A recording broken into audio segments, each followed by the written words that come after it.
Testing 1 2 3. Testing 1 2 3. This is a test of the Seventh Circuit Court of Appeals. Testing 1 2 3.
Good morning, ladies and gentlemen. Our first case for argument this morning is United States against Granger. Mr. Eisenman. Oh, Ms. Eisenman.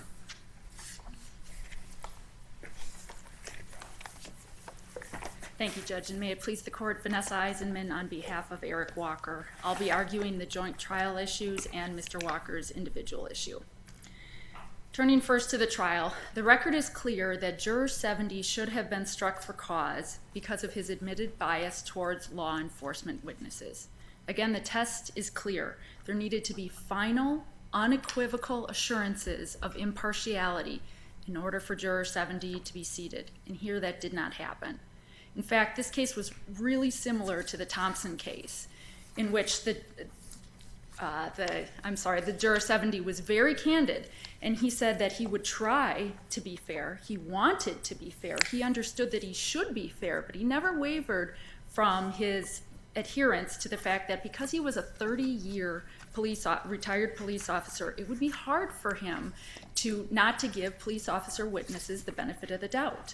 Can I ask you a question, though? I mean, looking at the cases in this area, there are two possible ways one could understand what the judge's job is.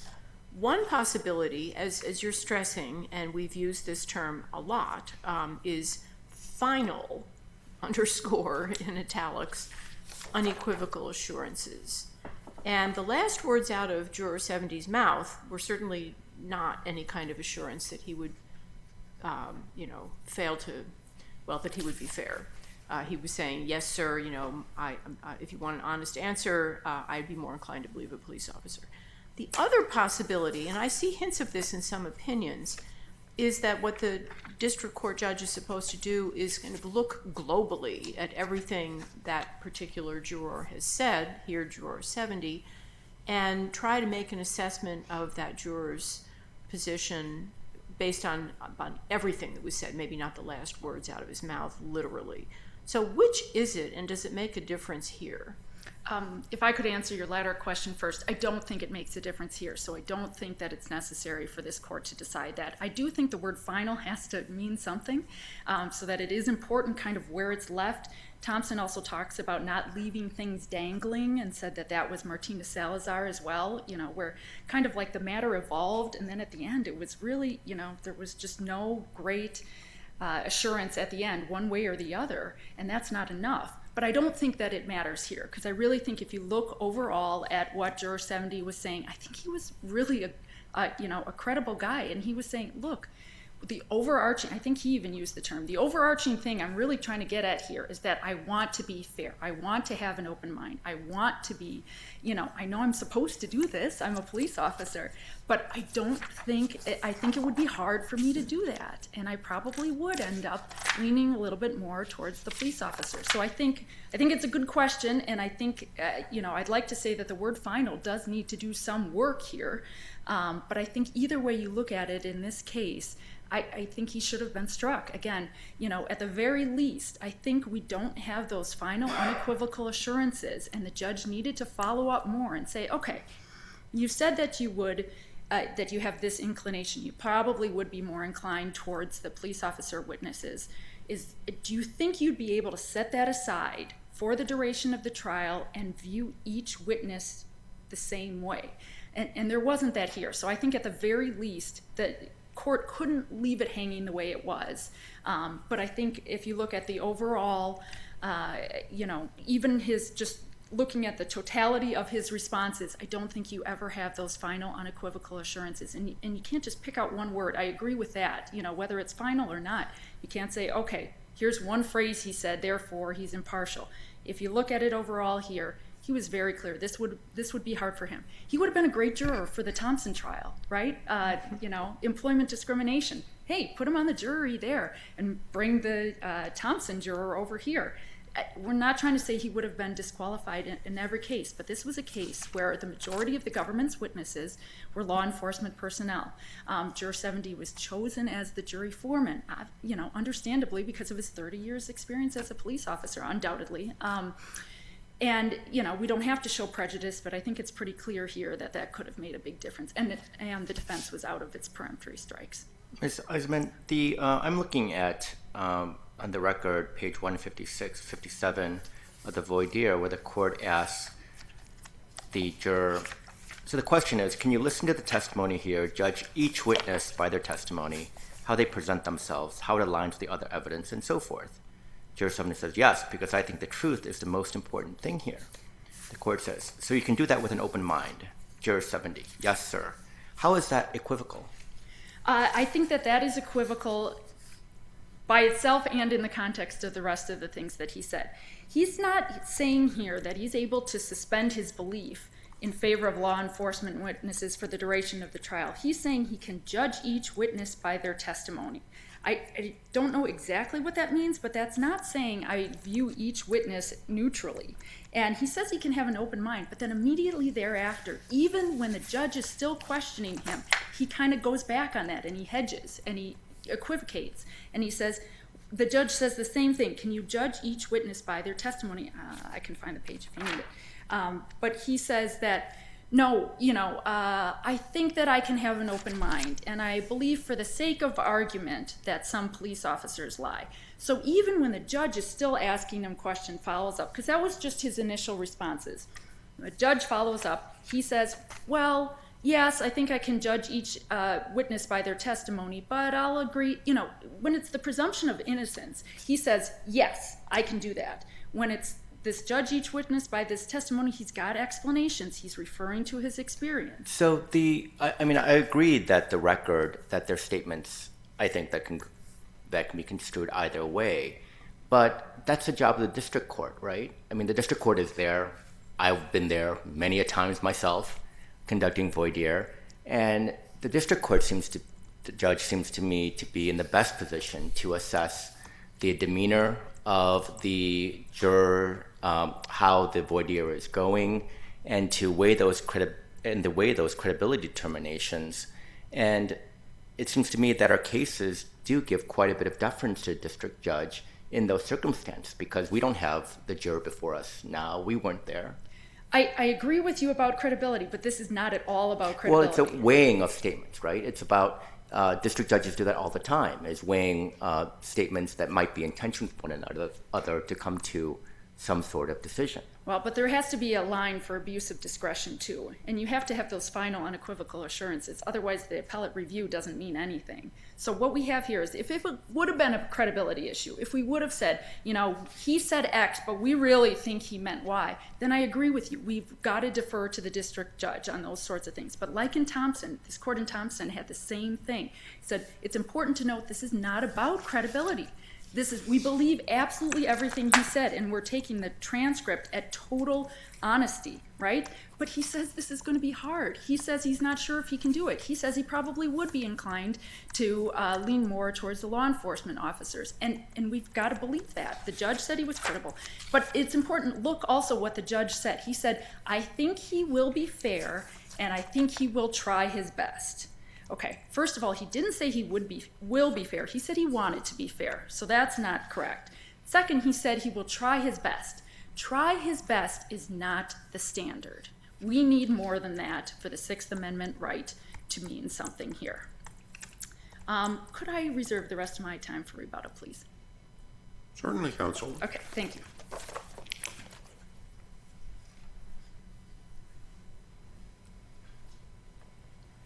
Mr. Bont. Thank you, Your Honor. May it please the court, counsel for the government, I represent Clifford King.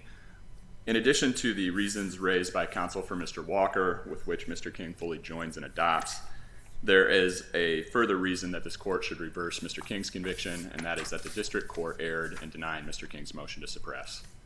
In United States v. Zamudio, this court indicated to all courts that there has to be more for the probable cause analysis to mean something than just the defendant is a drug dealer and he lives at a known residence. In Zamudio, this court found that the law enforcement officer's training and experience, which he attested to, formed a belief within the law enforcement officer that other evidence was likely to be found at the defendant's house, and this court held that that was sufficient. But Mr. Bont, I'm a little bothered by this argument that you've stressed in your briefs, because honestly,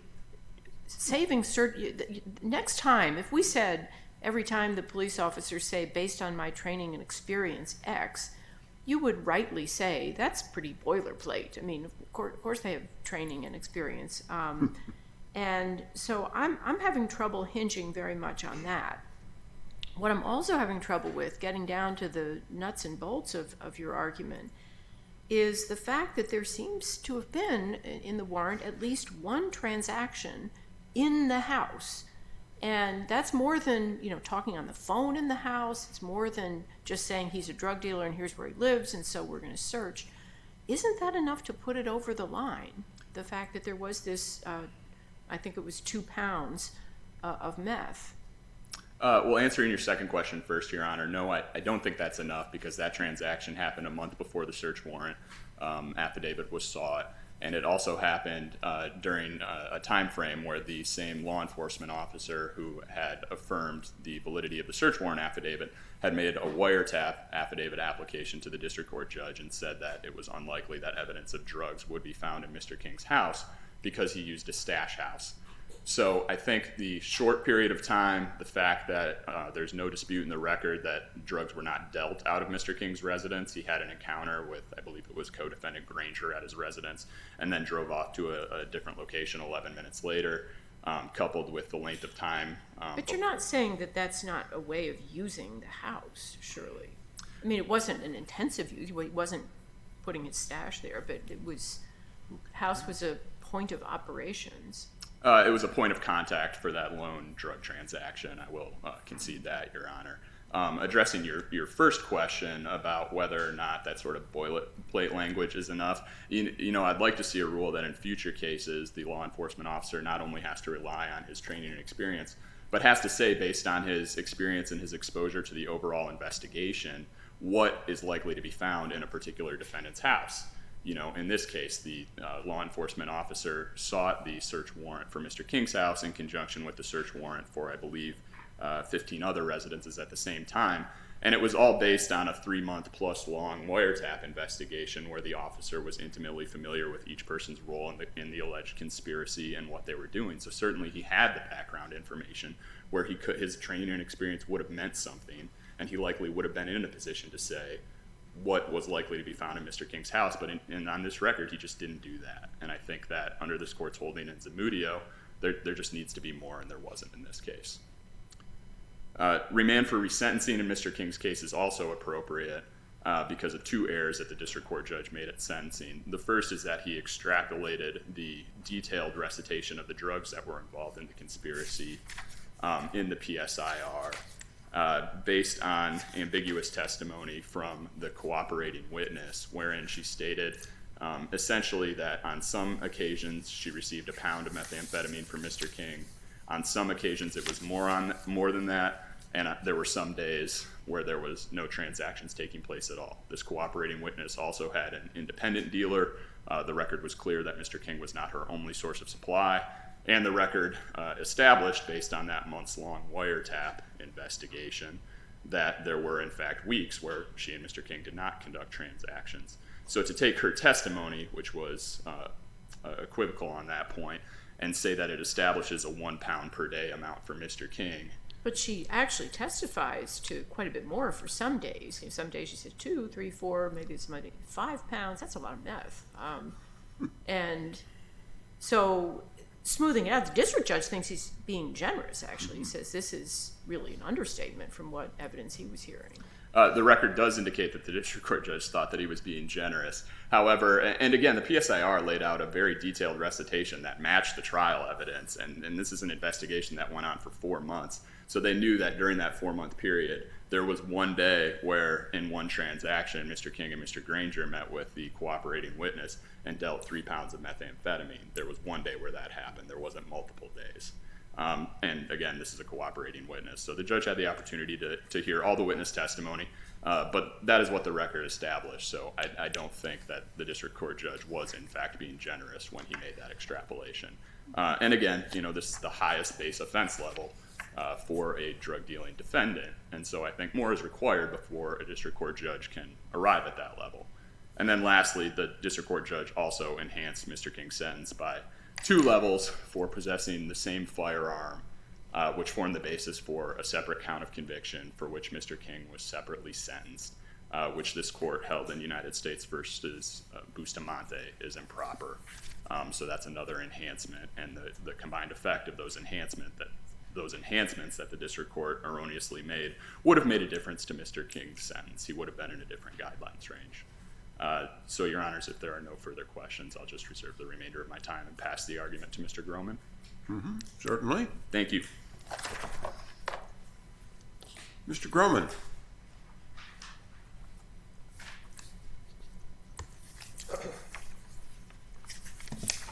Thank you, Your Honors, and may it please the Court. My name is Chris Groman, and I'm arguing on behalf of Mr. Derek Granger. I'm here not only joining the issues of co-counsel, but also arguing that the government failed to put forth sufficient evidence to convict Mr. Granger of what they actually charged him with in this case, which is conspiracy to distribute methamphetamine, not merely distributing methamphetamine. The government points to several factors that came out of trial that the government believes shows that Mr. King and Mr. Granger had an agreement to distribute methamphetamine, meaning that they were on the same side of the transaction. So Mr. Groman, correct me if I'm wrong, but I thought that the district court did give a buyer-seller instruction in this case. That's correct, Your Honor. But the buyer-seller instruction doesn't cure all. The district court and this court still needs to evaluate whether or not there was sufficient evidence put forth at trial for a reasonable jury to conclude, even with the buyer-seller instruction, that there was a conspiracy here.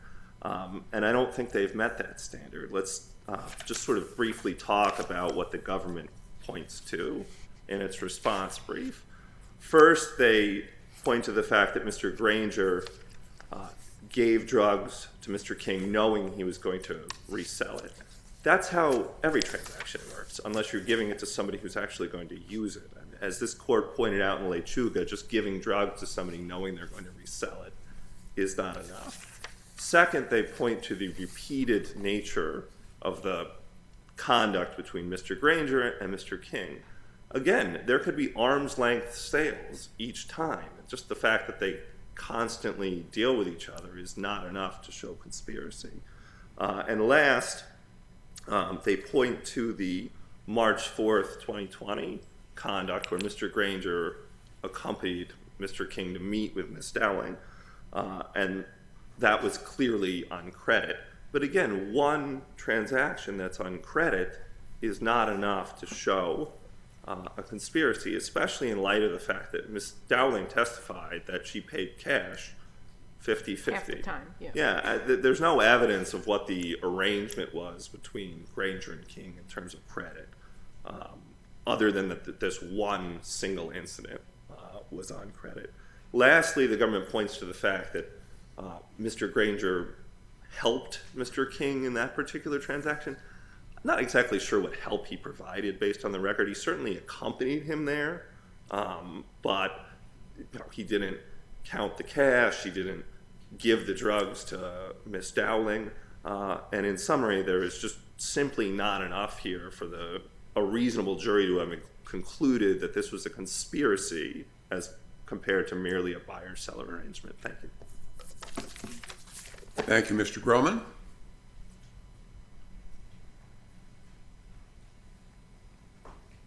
Mr. Wright. May it please the Court. Brian Wrights for the United States. I plan to progress through the issues in the same order that the defendants did, starting with the juror issue. On that, Judge Wood, I want to start right with your questions. I think that gets somewhat to the crux of the matter. The analysis is global. In other words, it's not the final assurances is not a literal last-in-time requirement. For that, Why is the word final used then? I mean, there's been a discussion, and if at the end of the day the person winds up saying, in summary, I'm going to give more credibility to the police officers. It didn't quite say that, but it sounded like it. So we have a specific and a general reason why it is global. First, specifically, we would point the court to Griffin v. Bell. The same chronology there occurred. The two jurors said they would most likely, I'm paraphrasing, but most likely believe the police officer. Then the court inquired, and they gave assurances at that point that they could be fair and impartial. The defense attorneys then questioned them, and they went back and said, probably would give more credence to a police officer. The court did not say that those jurors were improperly seated, even though their final statements were equivocal. So based on Griffin, that's a specific case where the final does not mean literal last word. And I also want to talk about the general standard. I think from the standard review from the Supreme Court and this court, I think really conflicts with that final, because judges, or first of all, courts or jurors understandably are not required to be consistent or clear, and some wavering is acceptable. Judges can value statements made to them more than other statements. Judges can discredit statements made based on leading questions. And so all of those, I think, factor into the idea that the judge is not required to hyper-focus on the very last statement. If that was true, then I don't really know what the discretion the judges would have. They would really... To interpret that last statement. But what bothers me is looking at Juror 70, he keeps coming back to this theme. You know, I was on the force for 30 years. Police officers are vetted. I didn't think the government's explanation of what that meant was overwhelming. And he keeps saying, you know, they are trained to tell the truth. And I, you know, the bad apples, he more or less says, you know, have been weeded out by the time they've been on the force for a while. This isn't just a stray statement that he makes at the end of the discussion that conflicts with everything else. It's a theme. There is no doubt, and we are not here arguing that the juror didn't have an inclination or pro-police beliefs. That I would step back and say I would caution the court to think about that, because it would be hard in my mind to write a rule here that wouldn't essentially exclude all retired police officers. Because I think police officers that are being honest with themselves are going to have similar views to this. I think it's a natural, innate human instinct to value in-group statements over out-group statements. So I think that you're going to have police officers say things like this a lot. And this court or no court has ever said that prior employment or even current employment... No, I don't think that. I mean, but some people do manage to say, I'm not going to go in with any priors about which witnesses are credible and which aren't. I'm just going to listen to the testimony. That's what you want. I mean, look, if you read the newspapers, I would suspect that there are some people who might be on a jury of an ire who would say, if it was a police officer, I was assuming he was lying. As an aside, we actually recently had one of those, and that juror Okay. wasn't struck for cause. We had to use a peremptory. So I think it does work It both could happen ways. either way. Yes, but those either way are prior beliefs, not biases. So, and because of that, we can look to whether it was unequivocal statements. What's the difference between a prior belief and a bias, in your opinion? I think what this court said in Thompson, a bias is unshakable, adamant, irrational. In fact, something like, no matter what I hear, I'm going to believe the police officer. And that's not what the juror said here. No. He admitted that some police officers lie. He said for the sake of argument. He said more than that. It was a pretty weak admission, if that's what it was. That wasn't the only one, Your Honor. In his first statement, without any pushing, he said, "So yes, police officers lie," and pointed to issues in the news. He said the majority take their oath seriously. All that left room for the possibility that some did not, and that is not irrational or adamant or unshakable. So therefore, we can look to what Judge Lee pointed to. There were unequivocal assurances. In the colloquy with the judge at 155 to 157, the juror said there was no presumption with any witness. He said that he can have an open mind. He said he could judge witness credibility based on their testimony. That is what we're looking for. And when there are two categories of statements, and there, again, there's no doubt there were some statements pro-police, some statements that the juror could keep an open mind and judge the evidence impartially. The district court is in the best position to weigh those statements. That is a credibility determination, and that is very difficult, I think, under the standard review for this court to reverse. If there's no further questions on the juror issue, I think I can briefly move through the remaining issues. The suppression issue, Mr. King, I think it explicitly contradicts Zamudio. Zamudio says there does not have to be a direct link between the location and the evidence of the drugs. Drug dealers, trial courts can presume that drug dealers store evidence of their drugs or of their crime at a residence. And here we actually have more than that. We have a drug dealer. You do. Let me just interject, though. I'm a little worried about the momentum of this idea that drug dealers are likely to keep evidence of their business, so to speak, at their residence. Because we have said that you need more than that. You need more than just saying Jones is a drug dealer, therefore we can search his residence. And I'm not sure what that more is, because the government keeps coming in, and certainly I don't think it could mean that if the police officer just encants, and by my training and residence, I expect to find evidence. That, I mean, I just think that's silly. But maybe we have more here. But I don't know what. I'm very worried that it's turning into just a per se rule. Let me start by saying we do have more here, so I'm not sure that's an issue for this particular case. On the other, I argued Zamudio, and not to put myself in this case again, but I was asked that question, and I still think it's difficult to conceive of the situation that rule wouldn't apply. I think you would probably need evidence in a wiretap that would preclude or exclude any inference that the drug dealer had any evidence at his home. I think without something like that, the inference is, to me, so obvious that criminals likely keep some evidence of their crime at their home that there almost has to be something in the record that would dispute that. I think if it's not even clear to me that that's true, though. I mean, because a lot of this business is done using cell phones, and if you're just standing there in your house talking on the cell phone, I don't know why that leaves a footprint, in the house. I mean, something's in the air and it's bounced up onto a cell tower, so that's not your home. Well, the cell phone itself is attribution evidence, I would say. Yeah, so we got to wire. But most people have their cell phones like surgically implanted into their hands. They're never away from them. And I'm probably one of those people half the time. I think we all are like that, but. Beyond the cell phone, their drug ledgers, I don't think we should presume that all drug ledgers are electronic. If they are electronic, they might be stored on a computer. I think there's just a lot of evidence that might be relevant. Isn't that speculative? I mean, again, if you're using, the cloud to store these things, you have some appropriate passwords on stuff. In today's world, it's just not clear to me that you can just say he lives here, therefore there's going to be evidence. You seem to be flipping the burden, saying, no, he has to say, well, actually, I have 3 young children at the house. I take every effort, not to do anything in my home, something like that. I don't intend to be flipping the burden. I just think the inference is so strong. And really, that's what the court has said for years. I mean, Zamudio didn't come out of the blue. Zamudio is built on years of precedent.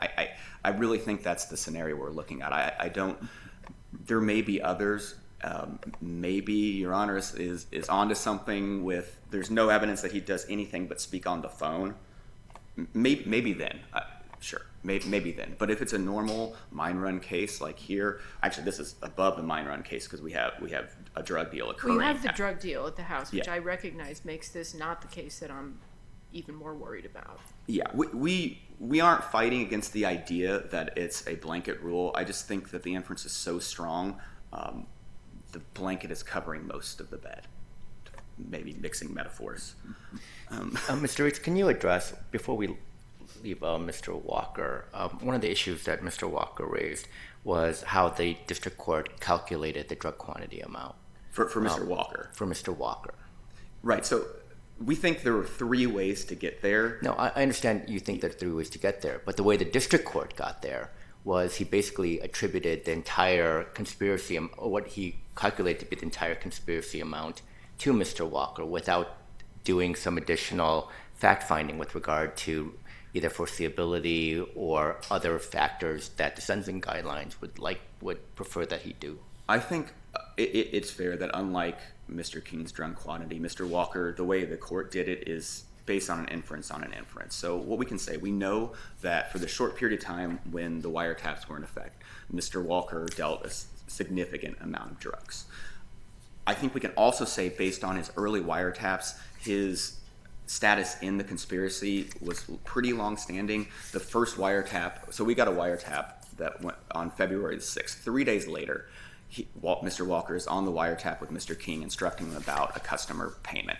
The next day, he's telling Mr. Walker, you had a warrant, don't pull a gun. 3 days later, he's telling Mr. King how to play Miss Adams and use her until she's arrested. So there's certainly an inference that Mr. Walker's involvement in the conspiracy lasted well before those 6 weeks. But and we know that. What is the best evidence that, to the extent that the certain drug quantities can be attributed to Mr. Granger, that they should also be attributed to Mr. Walker? Right, because the evidence is that Ms. Dowling, Mr. King received drugs from both, Yes. right? And so what's the evidence that various quantities could be segregated out with regard to Mr. Walker versus Mr. Granger? It does take some reasonable extrapolation, but I'll point to two things. We do know Walker knew there was another supplier. There's a comment on a wiretap to Mr. King that indicates as much, and I understand the defense has a problem with it, but during the time period of the conspiracy, there was a photograph of the three together, which supports the idea that Mr. Walker knew of another supplier. One and picture? I mean, really, that seems a little crazy. I don't. If that is our proof beyond a reasonable doubt, certainly I think that's pretty thin. But it's sentencing preponderance of the evidence when you factor in the phone call that Mr. Walker identified or acknowledged another supplier. It stands to reason that if he's pictured with the other supplier and Mr. King during the time frame of the conspiracy, he might not know it's Granger. Though, of course, he doesn't have to know who the supplier is. It's whether it's reasonably foreseeable that there were more drugs coming into the conspiracy, and Mr. Walker, it was reasonably foreseeable to Mr. Walker that more drugs were coming to King than just him because he knew there was another supplier. Well, there were actually several other suppliers. Well, correct. But, so did you search the phone to see who else he had pictures with? He must have had pictures with tons of people. Yes, I mean, going back to Your Honor's point, our phones are attached to our hands and we have pictures of a lot of people. But I think it is, again, not beyond a reasonable doubt incriminating, but Pull out this but one. you, Okay. I think three members, the three top level members of the conspiracy, pictured together during the course of the conspiracy is indication that they know each other and are working together. Again, we're not saying that by itself proves beyond a reasonable doubt, but we have to prove preponderance that is reasonably foreseeable, and I think that's an indication that Mr. Walker knew there was another drug supplier, and that made it reasonably foreseeable to him. I would add that I don't. A lot of inference in there, I just have to say. I started by saying, unlike Mr. King, I think there's an inference based on an inference. I would step back and say, if the court is unhappy with those inferences, we would just point to the drug weight and the fact that he dealt 16 pounds of drugs and it was 95% pure. Yeah, but that argument, I mean, as Judge Lee was saying, that wasn't remotely what the district court relied on. Correct. We advanced that argument. That's not what the district court did. The court can affirm on any grounds. I think that's a clear ground in the basis, or ground in the record. We argued it, and Mr. Walker didn't respond to it in any way. And I think it's pretty hard to respond to, other than this idea that the court should reject the guidelines based on a policy argument. But of course, Mr. Walker didn't make that argument below, so we would say that's waived. It really only takes two things in the record for us to get over the limit for level 38. That's one, the amount of drugs that Mr. Walker himself dealt. I see no argument that that's not the correct number. And then the purity levels, which the drugs down the line were that pure. I don't see any argument that that was incorrect factually. So you put those two together, and Mr. Walker clears the level 38. I think that's a cleaner way. That's, if I was the court, that's the way I would have done it. I don't think the way the court did it was wrong. I think the court could have also picked the third way. But if the court is worried about the inferences on extrapolating to the reasonable foreseeability of all the drugs, I think the court can definitely look at the purity argument. Just briefly on Mr. King's drug quantity, I alluded to that. His is based on actual testimony at trial. Mrs. Dowling, sure, she said 0 to 5 pounds. It only has to be, the judge put it at a pound, which I think was conservative. That was 3 times more than the level. So it actually has to be less than 1/3 of a pound a day for a year for Mr. King to go down an offense level. And I think if that was the case, we might have appealed, because that would have been an unreasonable clear error factually. I think one is a conservative estimate that's well supported by the record. The gun bump, we think, is different than Bustamante. Of course, it doesn't matter if the drug quantity is right, because those two levels don't impact his guideline range. So I would understand the idea the court maybe doesn't want to mess with the edges of Bustamante, but the court can easily find that that was harmless error. There's nothing on that Mr. Granger's sufficiency argument.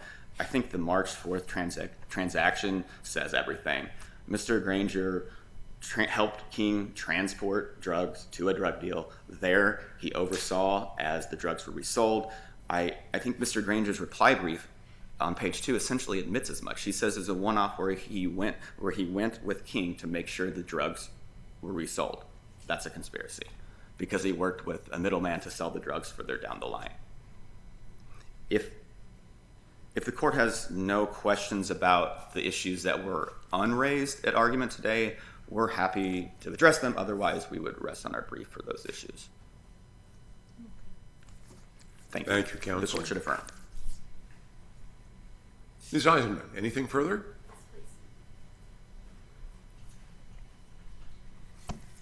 Just two quick things.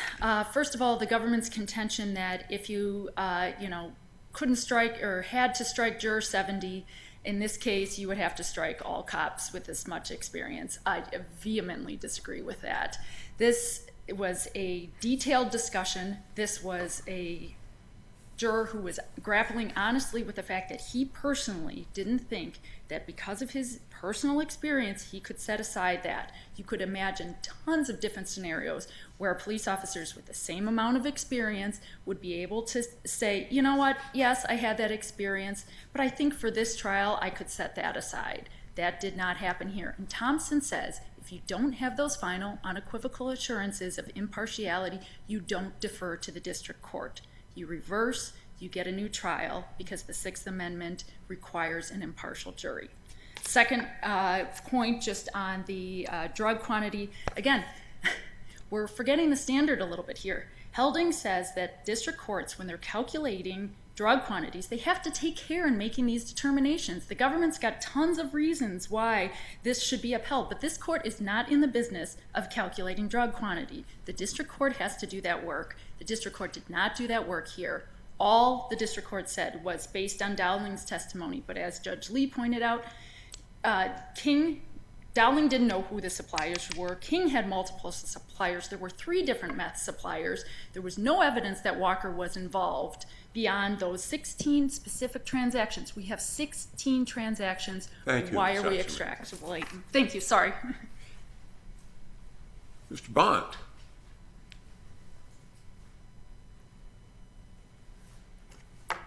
Thank you, Your Honor. Very briefly, in conclusion, I think Zamudio clearly indicates that something more is required, and the record in this case reflects that the only something more in this case is one 14-minute meeting with Granger that took place 1 month prior to the application for the search warrant.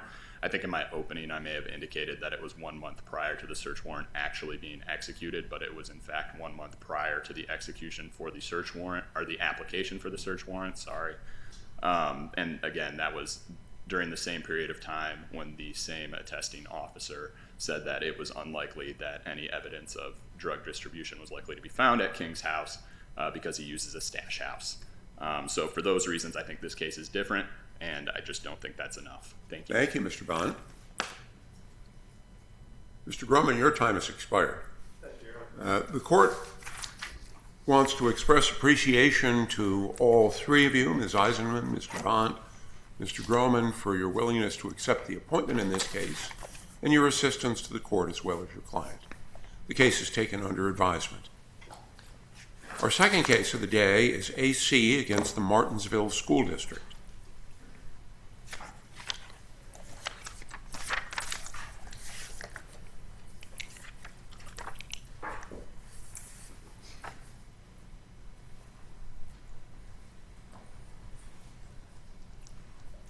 Mr. Zimmerly.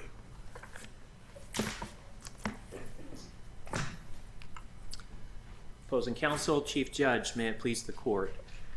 The statutory safe harbor at the crux of this case, 20 U.S.C. Section 1686, allows schools to maintain separate living facilities for the different sexes.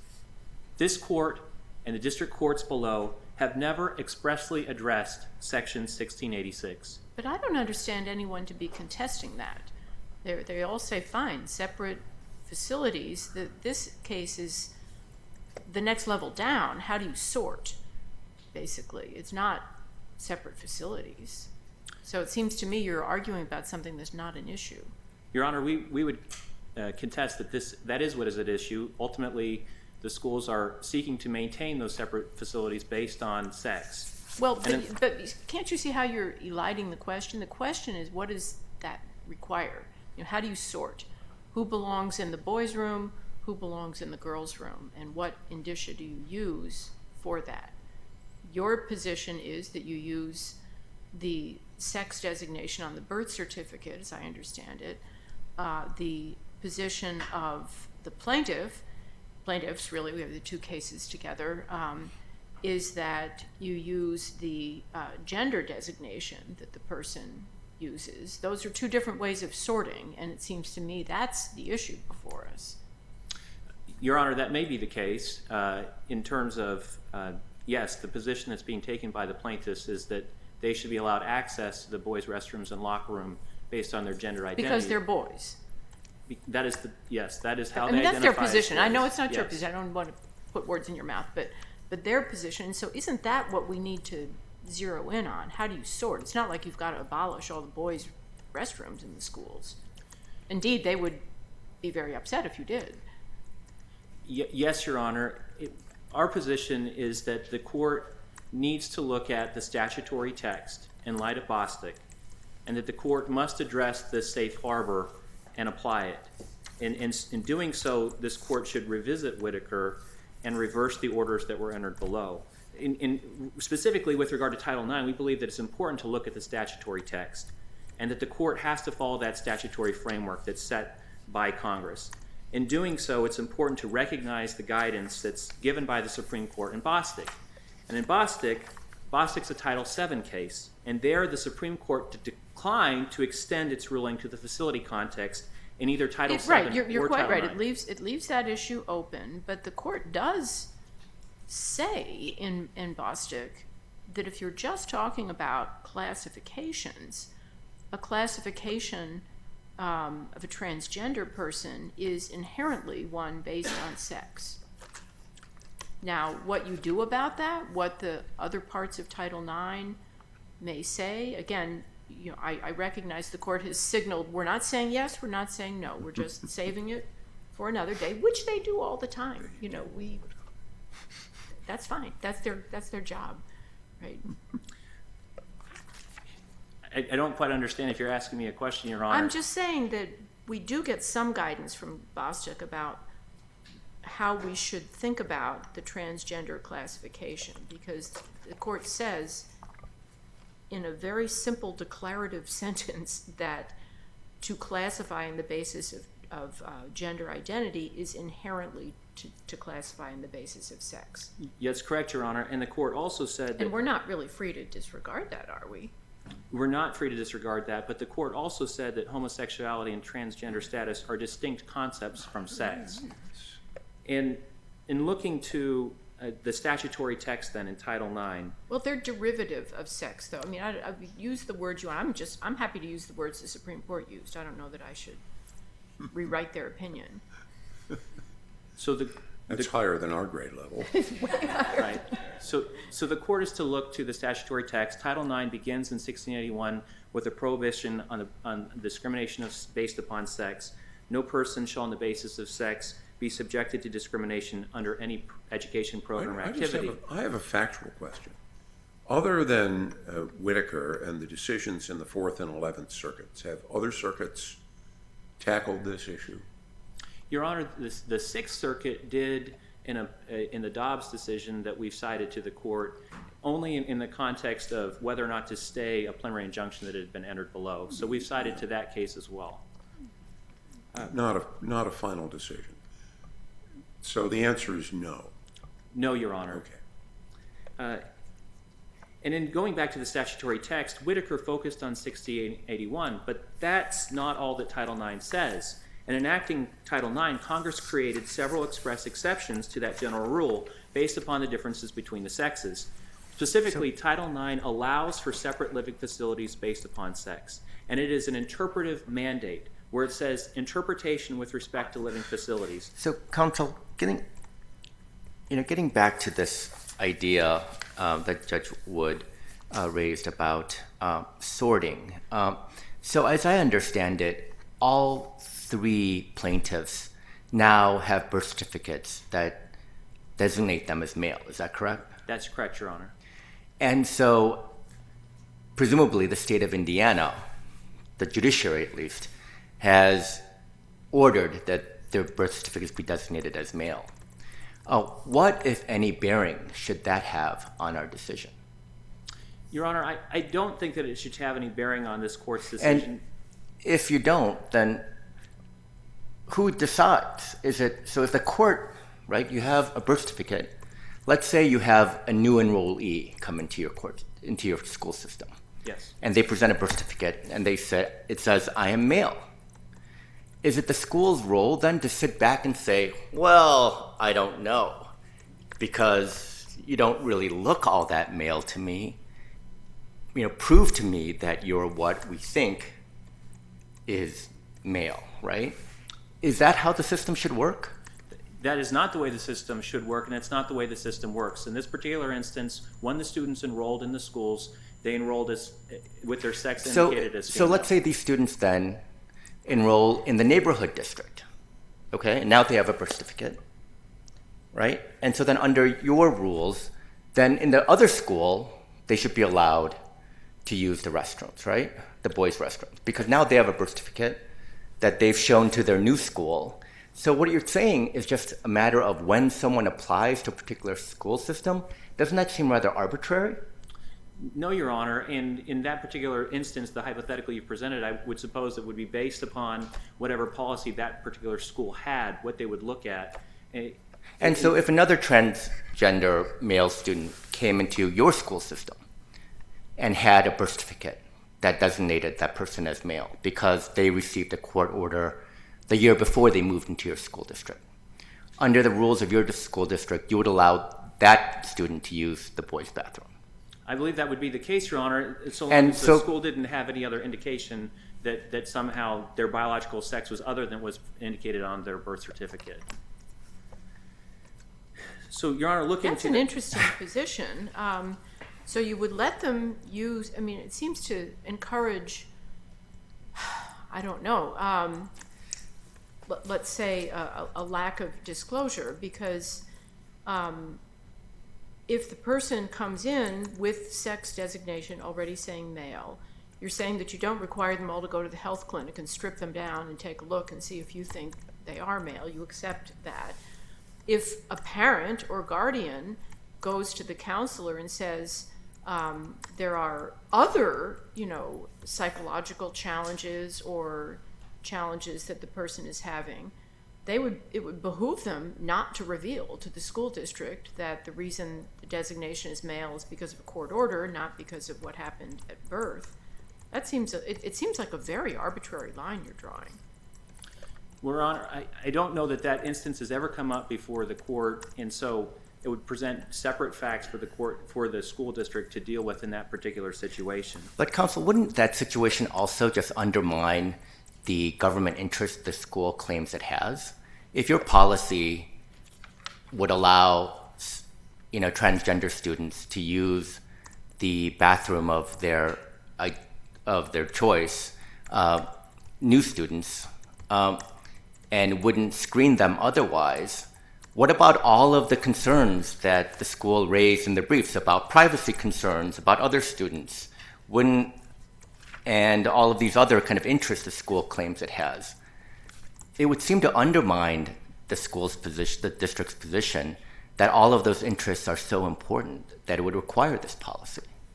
Well, Your Honor, I don't know that the privacy interest here is in question. It's a privacy interest that's been recognized by the Supreme Court in United States versus Virginia, by recognizing by this court. I'm not quibbling about whether or not it's a valid governmental interest per se. I'm just saying in this instance, your policy, the justification you provide for the school's policy of using birth certificates in this particular instance with regard to these three students is that it would infringe upon the privacy interests of other students. Yet the same policy would allow newly enrolled transgender students to use the bathrooms of their choice.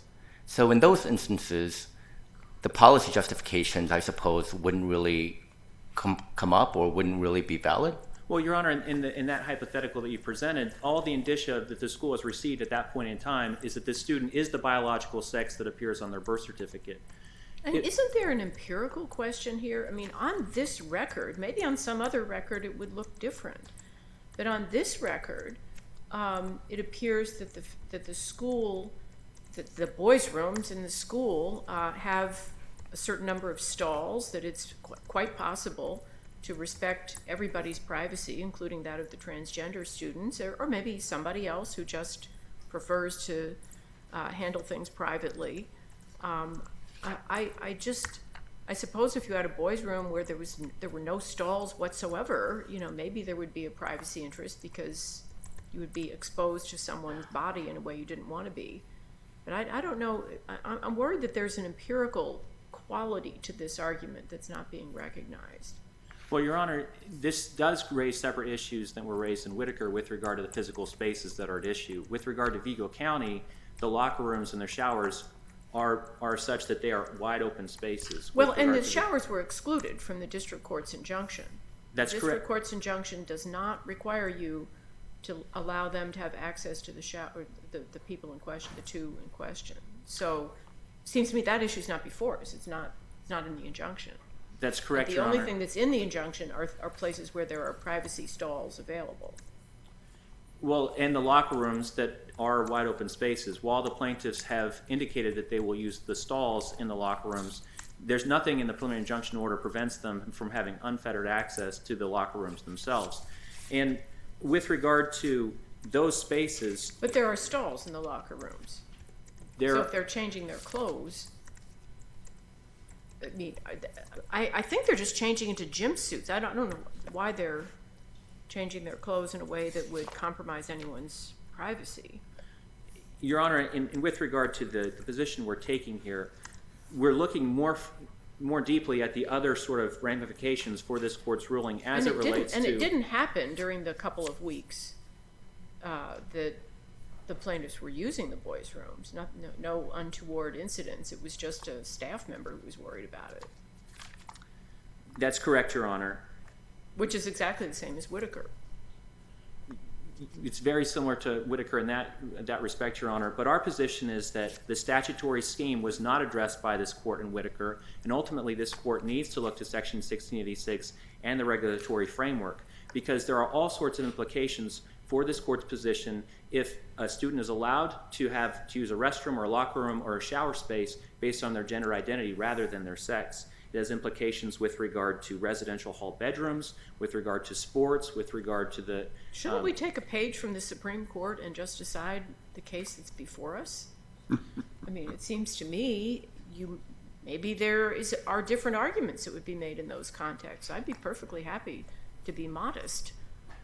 Your Honor, this court cannot disregard the fact that there is this implementing regulation and the statutory scheme, and that whatever this court decides in relation to this case has implications with regard to those other cases that would be coming before the court. And so what the court sort of characterized as a simple request in Whitaker has far-reaching implications with regard to all other aspects of the educational space. I see that I'd like to reserve the remainder of my time. Thank you. You have 40 seconds left. Mr. Falk. Good morning. May it please the court. These cases are, of course, controlled by Whitaker, but there are some facts here which are different than Whitaker.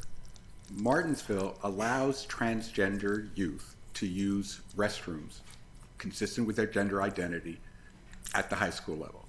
So all the concerns about privacy that are raised in this case by Martinsville make no sense. They have conceded them already for transgender students. Now, Vigo County has a written policy that's in the record at 43-2 in the district court record that purports to allow transgender students to use the restrooms consistent with their gender identity.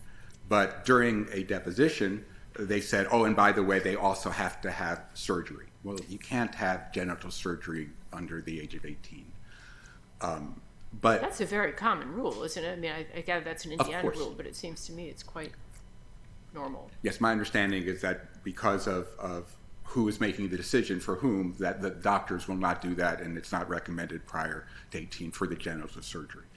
So we don't have a situation like Whitaker where it's never been discussed, never been thought of, never been heard about. Here we have two school systems that have concretely determined there might be situations where transgender students can, and in Martinsville actually do use the restroom. So we're even further along than Whitaker, and as Judge Wood noted, Whitaker has been strengthened. It's been reinforced by Bostick. Bostick, of course, a Title VII case, but in Bostick, the court said clearly that if a person is discriminated against who's transgender, it's unavoidable that they're being discriminated because of their sex identified today as opposed to when they were born. And that's Whitaker. That's making a decision based on gender nonconformity. That's exactly what Whitaker held. And as Judge Easterbrook noted, yes, there is a split into circuits. The 11th Circuit recently went the other way. But of course, in Grimm, the 4th Circuit followed Whitaker. And we do have also the 3rd Circuit in the Boyerton Area School District case, which denied a preliminary injunction to cisgender students who wanted to block transgender students having access to restrooms and locker rooms, saying that would be a Title IX violation, potentially. So it has been spoken to in those regards. But there's no reason to reconsider Whitaker. This is on all fours with Whitaker. Locker rooms, different than bathrooms. However, this is a preliminary injunction. We have to look at the record. And as Judge Wood noted, the record in this case is that they are not going to use the showers. In fact, the boys indicated in their affidavits that no one uses the showers to the best of their understanding. They'll use the stalls. Other people can use the stalls. So what's in the record about a commitment on their part to use the stalls, when they're changing their clothes into their gym outfits? And Your Honor, I apologize. I'd have to go back and look. But I think they were always quite clear that they were never in any way interested in looking at any other people. They want to get in and out as quickly as possible, but they want to get in and out as boys. Okay. And again, the cases that have been brought, like the Boyerton case or the Parents for Privacy case, where students or parents have brought challenging transgender students having access to bathrooms and locker rooms, have all said, look, the school can make some sort of accommodations for them. They can go to the nurse's restroom and change and go to the bathroom. You can erect shower curtains or what have you in the shower if that's what you want to do. But you cannot put the burden on the transgender student, because that only aggravates his gender dysphoria. And the record of the case is absolutely clear. There is no contrary evidence to this record that disputes the fact that we're being denied the access to this most basic form of their development and their social transition. Use of male facilities was extremely harmful, both physically and mentally, to these. So could I just confirm, we have, I think Whitaker itself recognizes, but it's been recognized as far as I know, that it is perfectly all right for the school district to require documentation of the gender dysphoria diagnosis, that this isn't just some frivolous, hey, I want to go to the men's locker room and scope out everybody, that school can have criteria that it follows. Of course, like anything else. I need to be excused every 15 minutes to use the restroom because I have some sort of medical situation. Well, the school doesn't have to listen to that unless there's medical documentation. And here there's no doubt that the three boys are receiving gender-affirming care through Riley Gender Health Clinic. And the other thing, Your Honors, is looking at the boys in BE and SC. They've been on male hormones since November of 2021. And the evidence is clear that after a year, you develop male characteristics. I have not seen them, but the evidence is that generally you get a beard, you have muscle changes, you become male. And for some reason, it seems odd that the schools are saying we want these boys to be in women's rooms, in girls' rooms. It would seem to me that's where the privacy issue is. They're not girls. And Whitaker recognizes that. And if the school feels there's other evidence, they'll have plenty of time to bring it to court. These are preliminary injunctions, but the record in this case is clear. The district courts properly followed Whitaker, and there's absolutely no reason to overturn Whitaker. And I would point out the school keeps asserting 20 U.S.C. 1686, which concerns separate living facilities. These aren't separate living facilities. They're separate toilets. So you would concede that we can save for another day some of those issues? Of course, Your Honor. Yes. Of course, Your Honor. But although the school has... Asking a lawyer whether he would like to engage in more litigation seems an odd question. It's what we do, Your Honor. But indeed so. But the bottom line is Whitaker remains good law. And the schools have never come out and said, we want you to overturn Whitaker. Well, this case may be on its way to, or this case, or the 11th Circuit's case, or somebody's case might be on its way to the Supreme Court. Yes. And it's unclear what we can do to improve the Supreme Court's understanding of the issue. I agree, Your Honor. But as far as the Seventh Circuit is concerned, the Seventh Circuit spoke in Whitaker, and this is Whitaker with actually better facts. Thank you. One might think that the 11th Circuit's en banc decision already provides all of the options the justices might want. And then some. One might. It is interesting that the 11th Circuit never once mentions this court's decision in Whitaker. So the line has been drawn. Thank you, Your Honors. Thank you.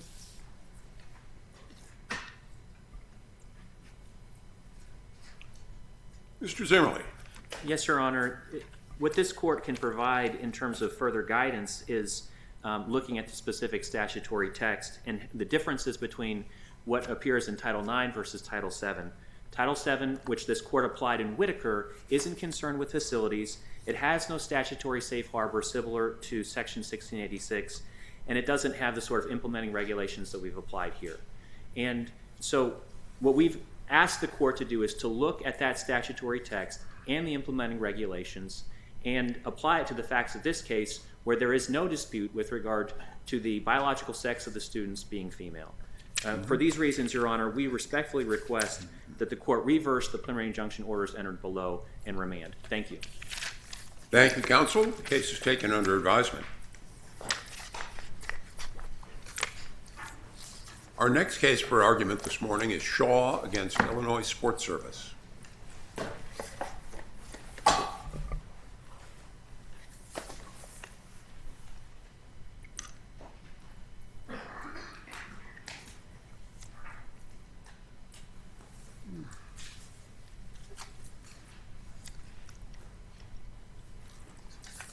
Mr. Harper.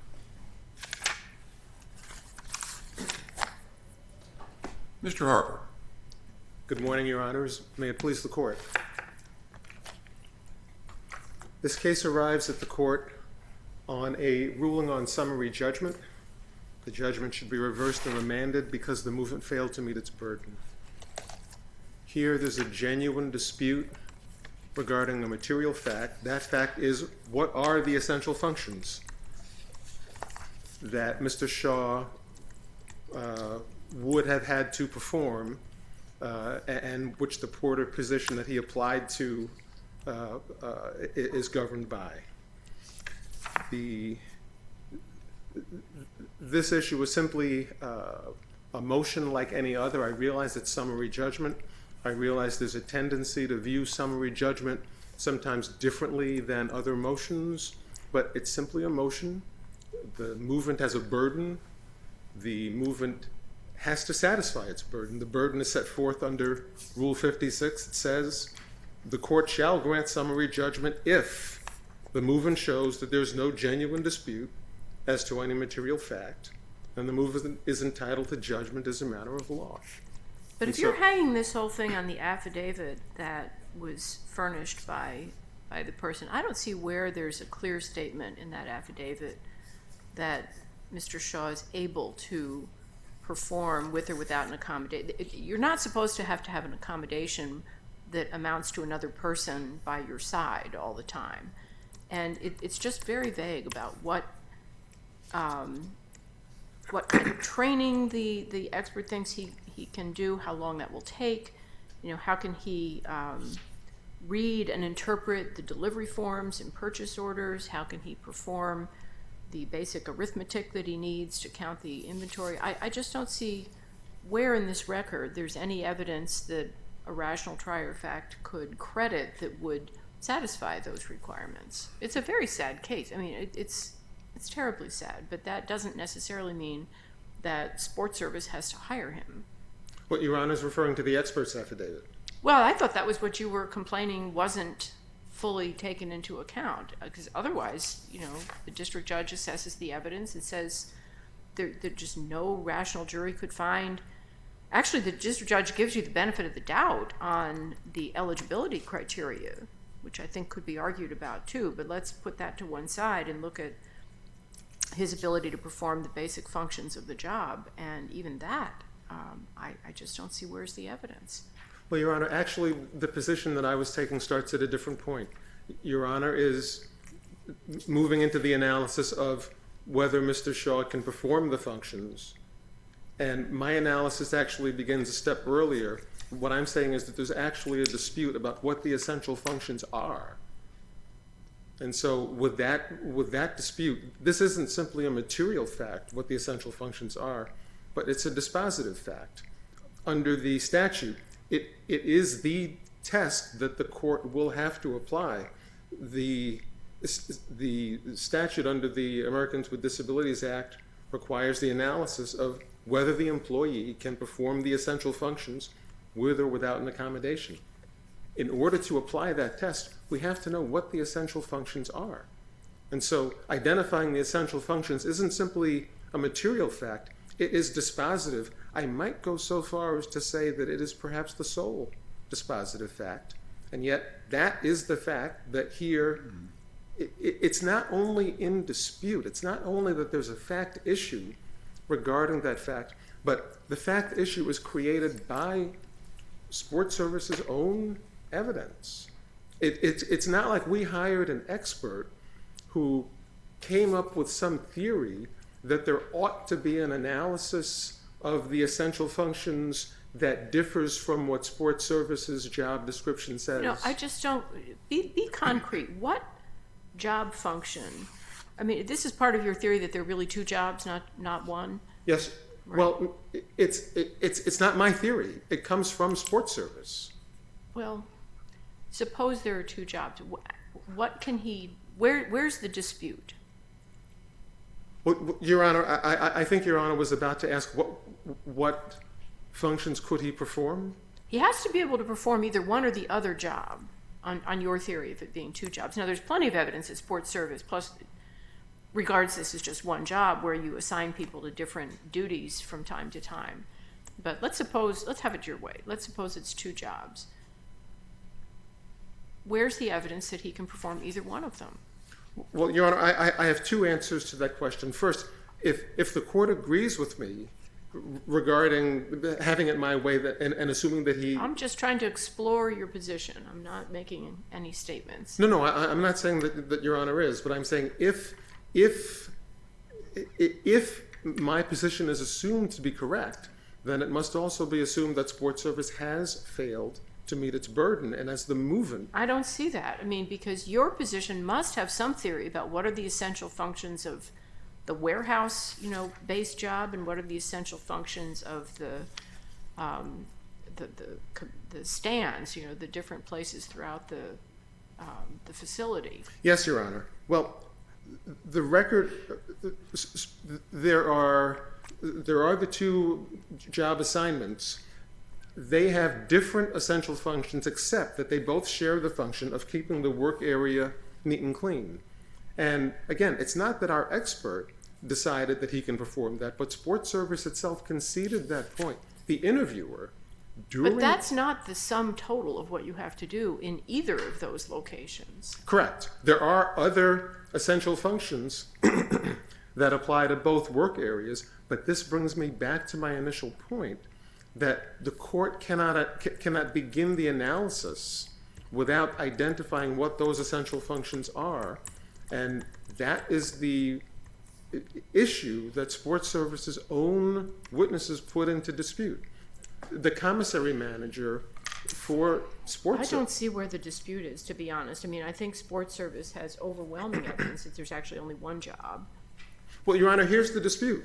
The job description, Sports Service maintains that what the job description says applies to all. Right. Because they cross assign, because somebody would be doing one thing and then maybe a few weeks later they need them doing something else. Yes, and so Sports Service insists that the essential functions apply to both positions. Mm-hmm. However, Sports Service's commissary manager points to these facts. While the job description says that one of the functions is to deliver food and beverages throughout the facility, the commissary manager says that only applies to concession porters. It does not apply to warehouse Right. When you're porters. working in the concession, that's what you're doing. And when you're working in the warehouse, you're counting up the boxes, which you can't do, apparently. But, Your Honor, the assignments don't change randomly. It isn't a system where the employee comes to work one day with one assignment and then maybe later during the day they're given a different assignment, or maybe the next day they're given a different assignment. Instead, what happens is there's continuity of the assignments. When an employee is given the warehouse porter assignment, they spend all day inside the warehouse. And when they go home and then they come back to work the next day, Well, I'll just point you to page 18 of the district court's opinion. He says, first, there is no evidence to support the contention that there are two distinct porter roles. Moreover, based on Washington's declaration, ISS appears to assign this function, that is to deliver the stuff, regardless of whether they are performing a concession assignment or a warehouse assignment, although it's most frequently a concession. And anyway, I mean, Your Honor, maybe the district judge was wrong about that, but that's what the district judge finds. we respectfully disagree with the district court. We urge this court not to make that same mistake. There is evidence in the record of these differences, and it comes from Sports Service's own witnesses. When the assignments take place, porters who are assigned to the warehouse, they can't leave the warehouse during their assignment. But counsel, you don't contest the fact that the employer actually does cross-assign, right? You don't contest the fact that as part of the way they manage porters and scheduling porters, if they need a porter in concession and you're working in a warehouse, they can ask you to go work in the warehouse that day. Your Honor, it is possible that they could do that, but there's no evidence that that's what they do. I don't think There's that's nothing right. in the Isn't record. Was it Mr. Washington, the person who was, in fact, a porter for quite a while? He testifies that they do both. No, it's not whether they do both. It's whether the assignments change on the same day. Well, not in the 15 minutes, but if it's Monday, you're in the warehouse, and they realize on Tuesday they need you in a concession, doesn't that mean there's a cross assignment? Your Honor, yes, it would mean there's a cross assignment, but the cross assignments don't occur the way Your Honor is describing them. There's a continuity. We can. I think we have your point. Mm-hmm. Thank you, Mr. I Huff. see my time has expired. Thank you, Your Honor.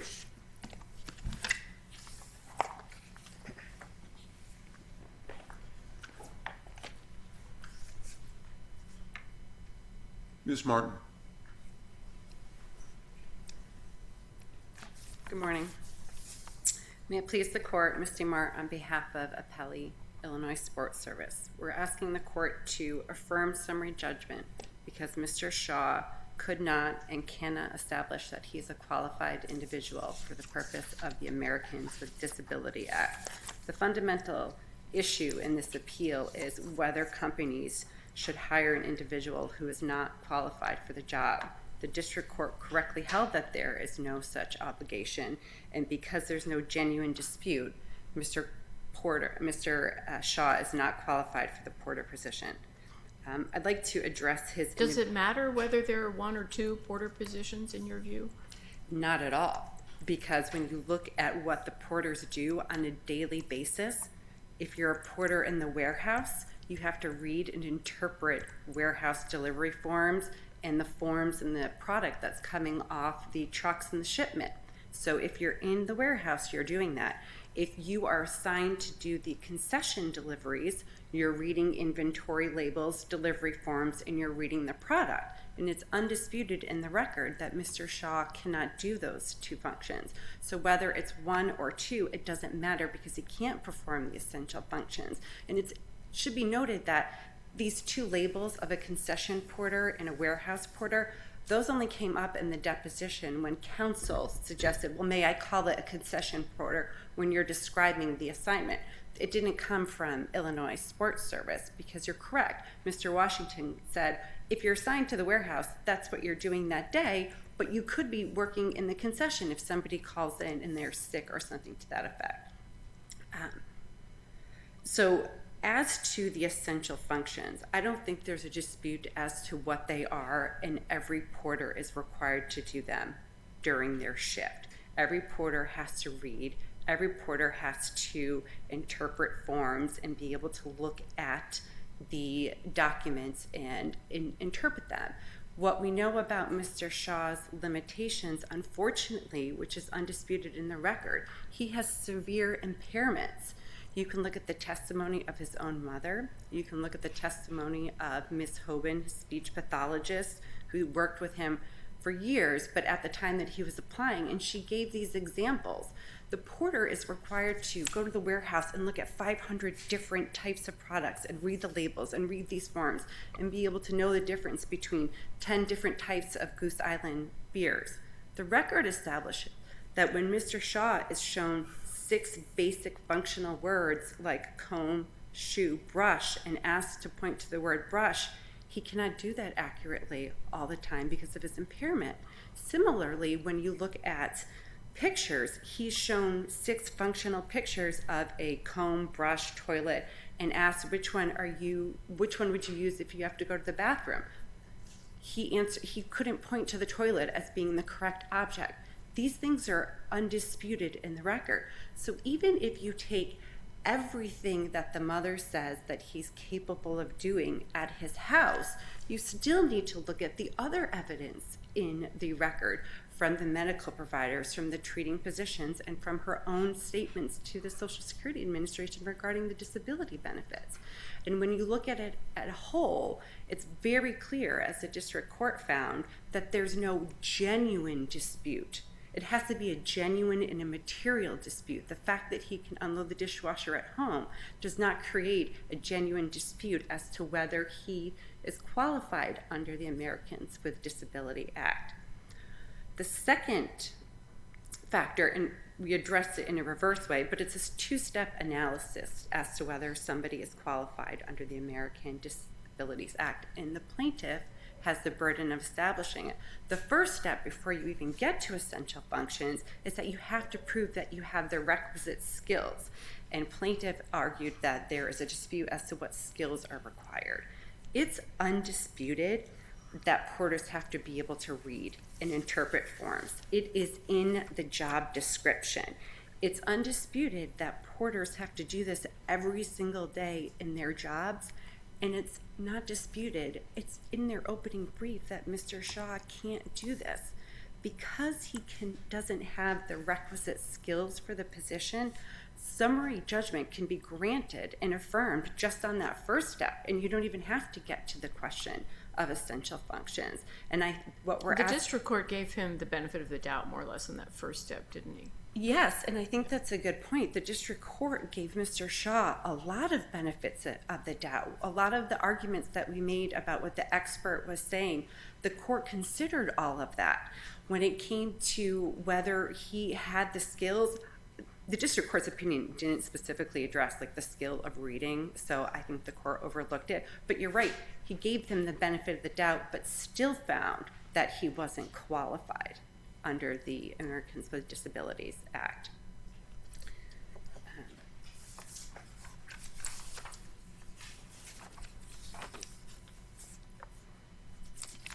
I point to the skill of not being able to read and interpret as being one of the fundamental skills because it's so obvious that he isn't capable of doing it.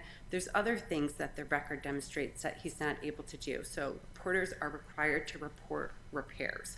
So if they go into a concession stand, they have to fill out a log and monitor that the temperature gauges of the freezer or the refrigerator. They do that in the concession stands, they do that in the warehouse.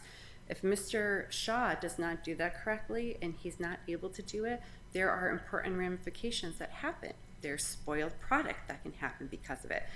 So it's an important and essential function of why the company is requiring it, and the plaintiff hasn't established that he's able to perform those functions. So for these reasons, one, that he is not qualified and doesn't have the skills. Two, because even if you accept his two-porter argument, he still can't perform the essential functions. So we're asking the court to affirm summary judgment. Thank you. Thank you very much, counsel. The case is taken under advisement. Coleman against the United States is next for argument today.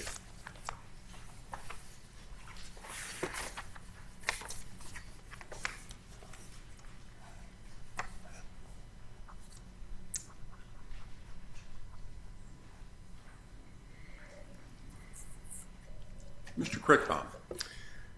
Good morning, and may it please the court. My client, Frederick Coleman, filed a motion to amend his 2255 petition. That amendment related back to the original motion, and the district court committed a legal error when it concluded otherwise. I will begin this morning and focus this morning on that relation back issue. The two pleadings in this case made the same legal claim, and that was a claim of ineffective assistance of counsel. That legal claim arose out of the same core facts.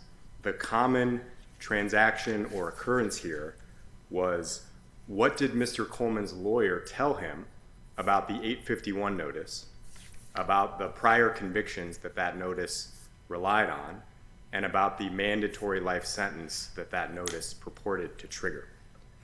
Those issues were common, those core facts were common to both of his pleadings, which is why they were related to one another. And I think it's very helpful in this case and necessary to look at the specific sequence of events in the district court to see the relationship between the two pleadings. So the initial 2255 motion said that Mr. Coleman's counsel failed to inform him about the 851 notice. It talked about the prior convictions referenced in that notice and the mandatory life sentence. Now, the government, I think, interprets that to mean that Mr. Coleman was complaining that his lawyer failed to tell him about the existence of a single docket entry. But I don't think that's right. I think that ignores the requirement that the court should read this pro se pleading liberally. Mr. Coleman's complaint was not that he didn't get a PACER notification. His complaint was that his lawyer failed to give him adequate information and counsel about an 851 notice that purported to trigger mandatory life in federal prison. And I think that broader reading of the initial motion is confirmed by what happened next, which is that the government asked for an attorney-client privilege waiver. And it asked for a pretty broad one. The waiver was not limited to a single conversation on a single day about a single docket entry, but rather it applied to all communications between Mr. Coleman and his lawyer about that the filing of the 851 notice and about the potential life sentence. So when counsel provided an affidavit in response to the order from the district court, again, that affidavit was not limited to a single conversation about a single docket entry. The affidavit said that counsel told Mr. Coleman on more than one occasion about the mandatory life sentence. And then I think the key portion of that affidavit, counsel said, I informed Mr. Coleman that the mandatory life sentence was due to his prior criminal convictions. And I don't think there's any question. I think everyone agrees that that affidavit related back to the original motion. That was the whole purpose of the affidavit, was to respond to the motion.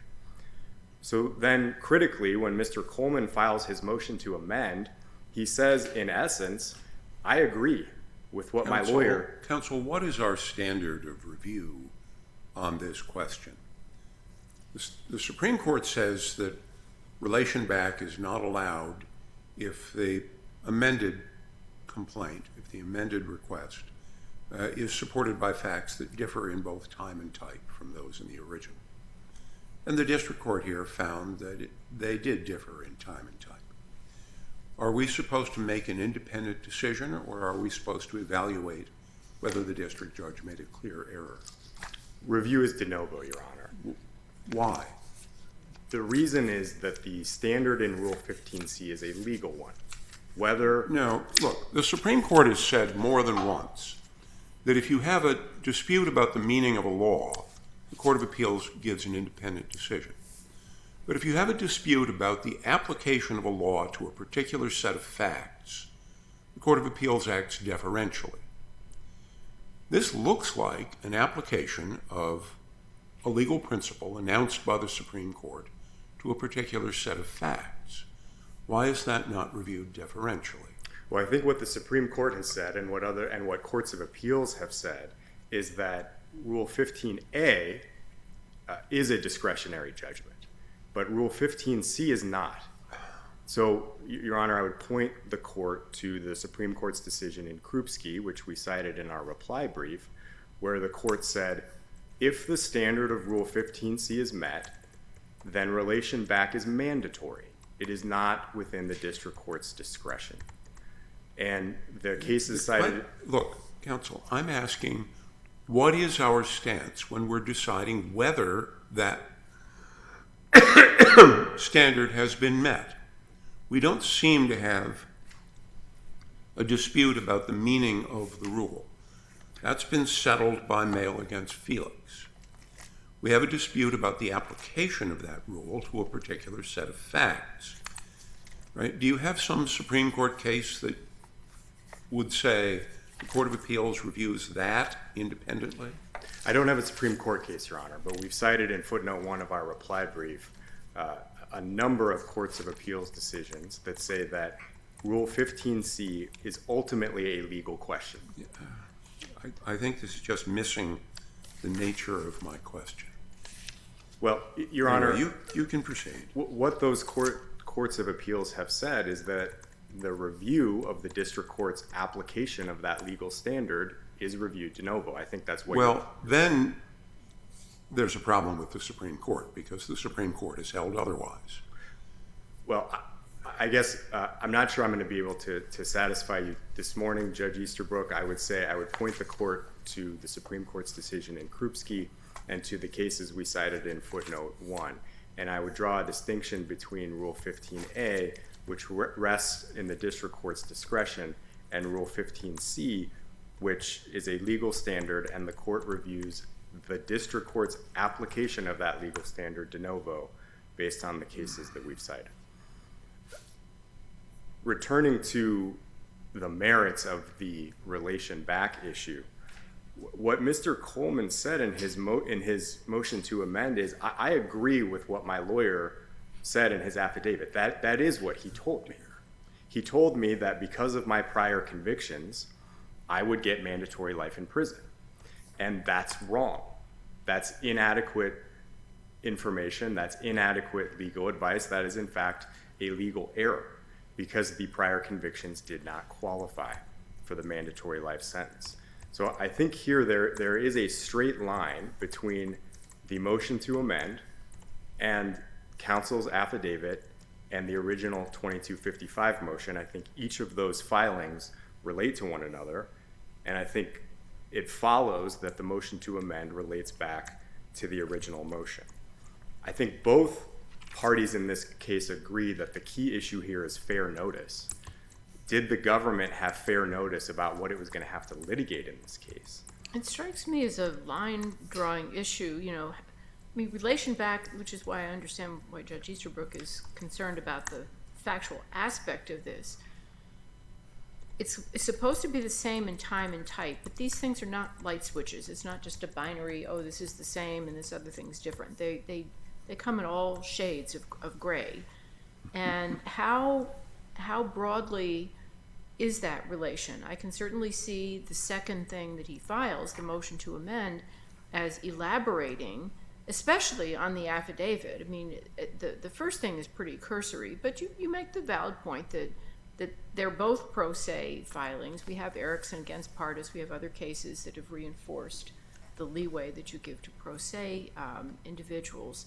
But on the other hand, you also give some deference to the way the district judge interprets this. Was anybody who looked at that first motion aware that this whole, Taylor and all this other line of cases, Ruth hadn't even come out yet, so, good for Mr. Coleman, whoever he was being helped by at the prison, to spot that this issue about positional isomers, was going to somehow going to come up.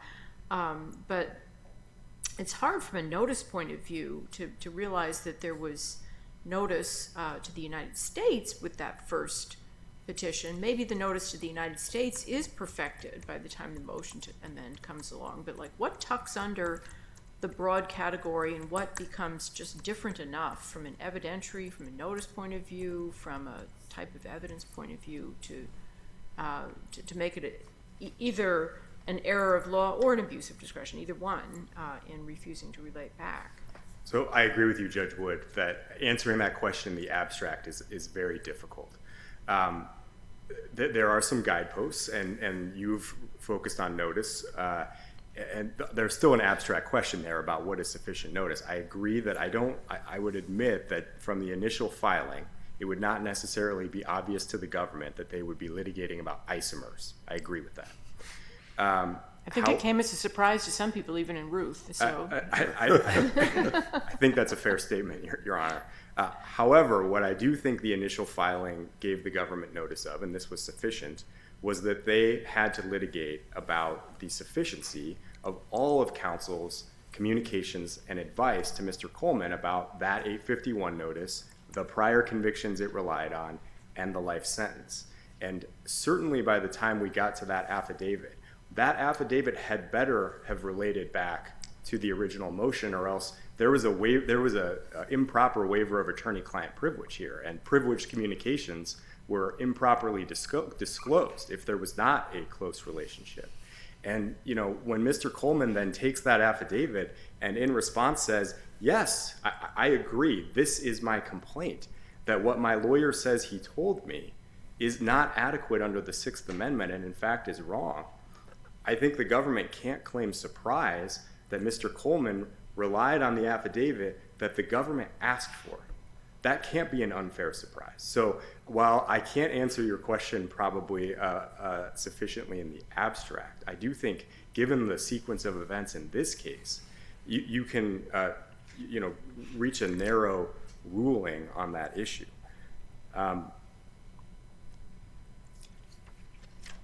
If the court does not have questions about the merits, I will rely on our briefs there. I do think the most narrow ground on which to reverse here would simply be to reverse on the issue of relation back and remand to the district court for consideration of the merits in the first instance.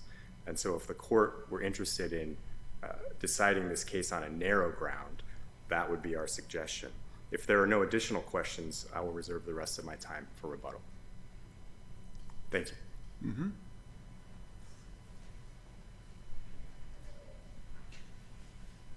Mr. Simpson. Thank you, Your Honors. May it please the court. I'm Scott Simpson on behalf of the United States. Before I start my argument, if I could just say a few words about the Harris decision and how we handled that in our brief in this case. There's some language kind of in the Harris decision that goes both ways. It says 3 times that the argument later accepted in Ruth was a novel argument, that it was too unprecedented to merit discussion with the client. But it has other language too that would point in the other direction. And in retrospect, we do wish we had included the fullness of that discussion from Harris in our brief to give this court a fuller understanding of the Harris decision. So we do regret our oversight in not discussing the opinion in full. I'm glad to communicate that to the court today. So first of all, on the standard of review, the order under review here, of course, was the denial of a motion to amend. And it's clear that the standard of review on denial of a motion to amend is abuse of discretion. We see no reason for a different rule where the denial of the motion to amend is based on a relation back analysis. Granting or denying, as Judge Easterbrook has commented, granting or denying a motion to amend will often turn on applying law to fact. And the decision on relation back is no different in that respect. Mr. Coleman takes the position that the district court made a legal error here, but again, the district court in this case did not settle any question of law. It simply applied the established law to the facts of this case. But in any event, all of that having been said, the proper standard here really, we think, doesn't matter because the district court's denial of the motion to amend in this case should be affirmed, even if under de novo review.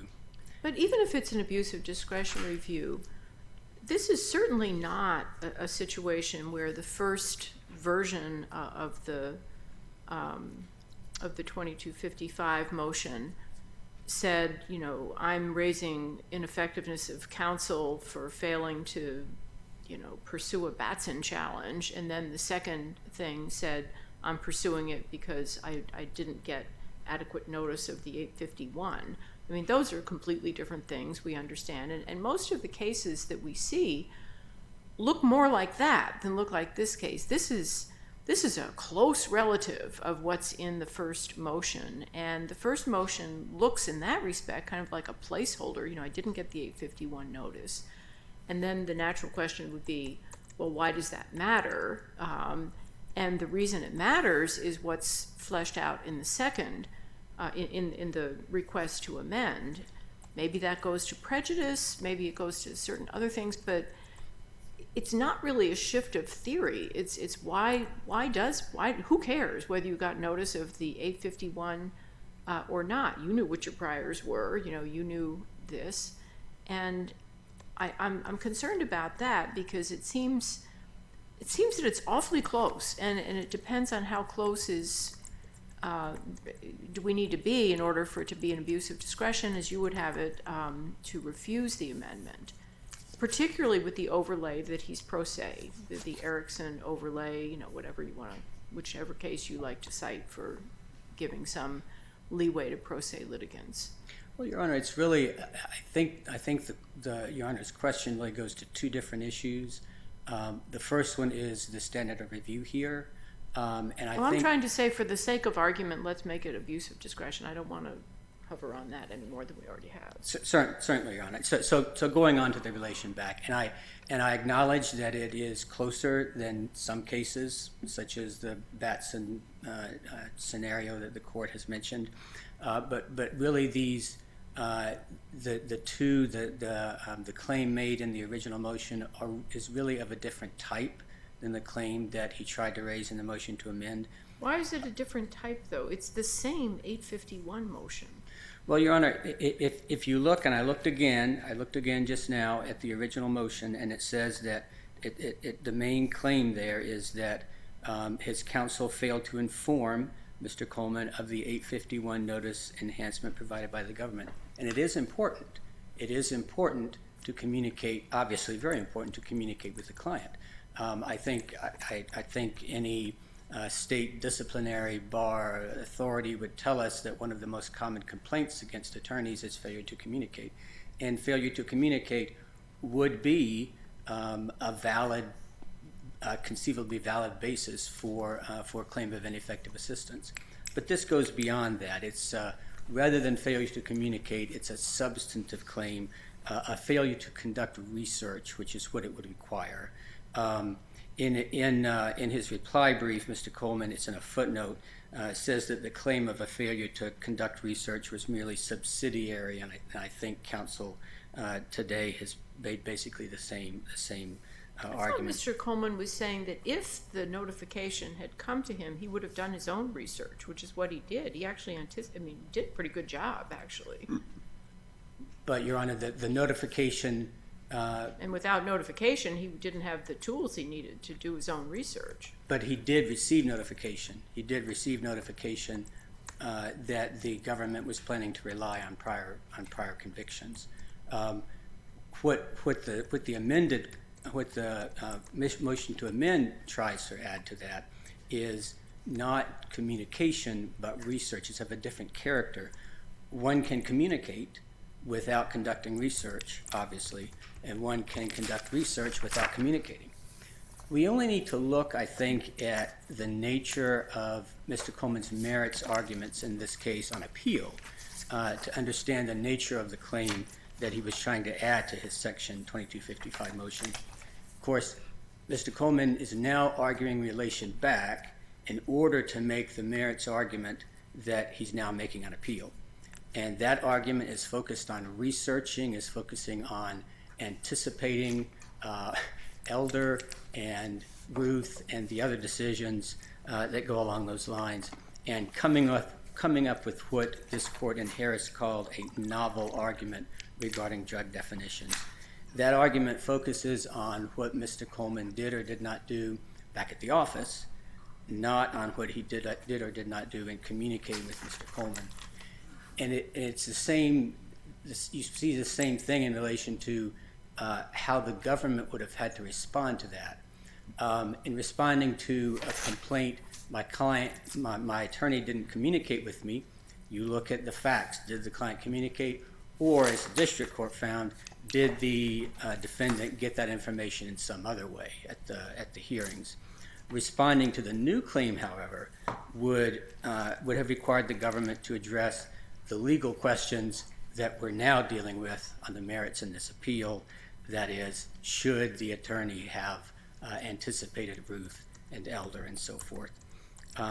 So a few words on the merits, Your Honors. Under Strickland, of course, the defense has to show both constitutionally deficient performance and prejudice. Now, Harris commented some on that deficient performance issue and made comments in both directions. Importantly, though, Harris didn't say anything about the prejudice prong. Especially in this case, though, really the deficient performance analysis under Strickland and the prejudice analysis under Strickland are very closely related. In light of the case law as it existed in 2014, when he was sentenced, Coleman's attorney surely didn't render unconstitutionally deficient performance by failing to make what Harris called an unprecedented argument. But we've been a little inconsistent in that, because in some instances we've said that it really wasn't such a novel. I can go all the way back to Taylor, and you know that you have to compare and you have to see what the relation is between the state laws. And then there's some cases that say, but at this granular level, nobody had even thought of it. And that's probably on us if we haven't been as clear as we should be. But in principle, you would say the government comes up with its proposed enhancers in the 851 notice, and the first thing defense counsel should do is say, are these appropriate under the statute? And let's compare. A couple of responses to that, if I could. One of them is on page, I think it was 23 of our brief. We cite two decisions, page 23. We cite two decisions by this court, unpublished decisions. One of them from 2011, holding the one in 2011, United States versus Jackson, held that a conviction for possessing 15 grams of crack cocaine under 402C of the Illinois statute constituted a felony drug offense. But there's a reason they're non-precedential. They don't go through the full vetting that we're doing right now, for example. And I think the core of our point, Your Honor, is that total vetting really didn't start until Elder. The basis for besides Taylor, but which goes way back. Correct. But the analysis that ultimately ended up in De La Torre on methamphetamine and on cocaine in Ruth really began with Elder.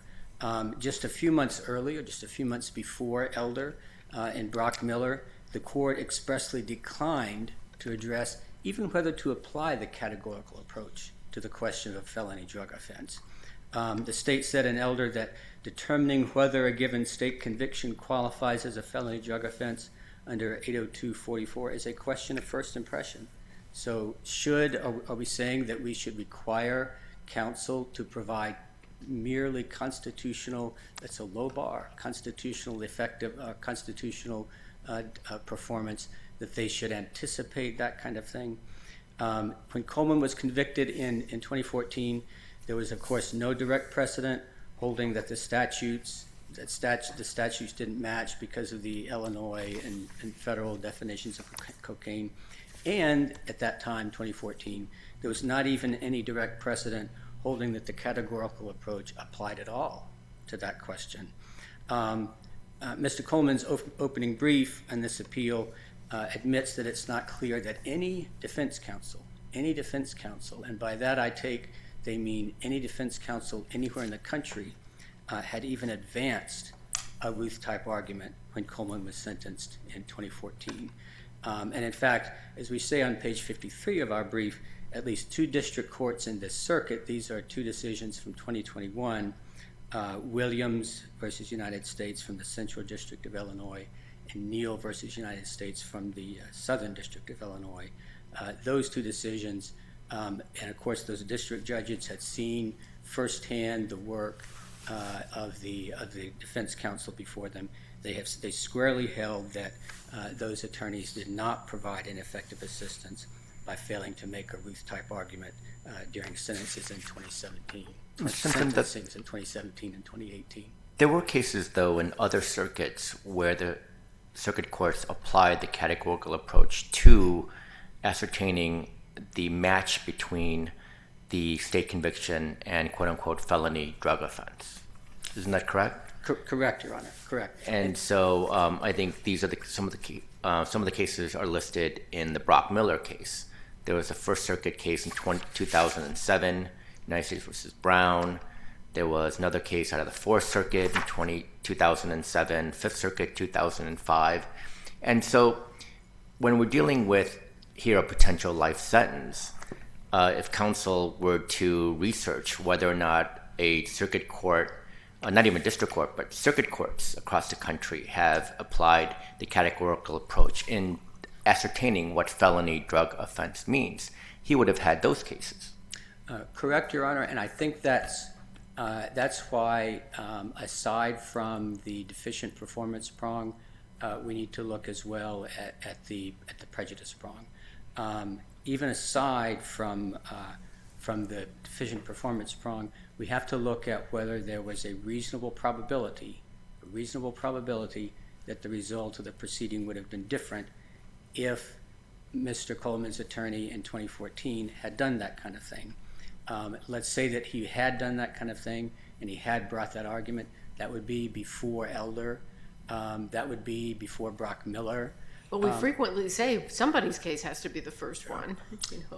But it would have been a great leap, Your Honor, and what we're saying here is that was there a reasonable probability in 2014, was there a reasonable probability that that argument would have succeeded? That's what the defense has to show here. And I just can't imagine we would say that there's a reasonable probability that he would have succeeded, so he was ineffective constitutionally. So we urge the court, Your Honors, to affirm the denial of the motion to amend, or alternatively to hold that Mr. Coleman has failed to show ineffective assistance. Thank you. Thank you, counsel. Mr. Crickbaum, anything further? Thank you, Your Honor. 3 points. First, on the standard of review, in our reply brief, we cited the Alani's case in footnote 1. That's a Fifth Circuit case, noting that 11 of the 12 courts of appeals applied de novo review to relation back questions. This court should be reluctant to depart from the near consensus approach there.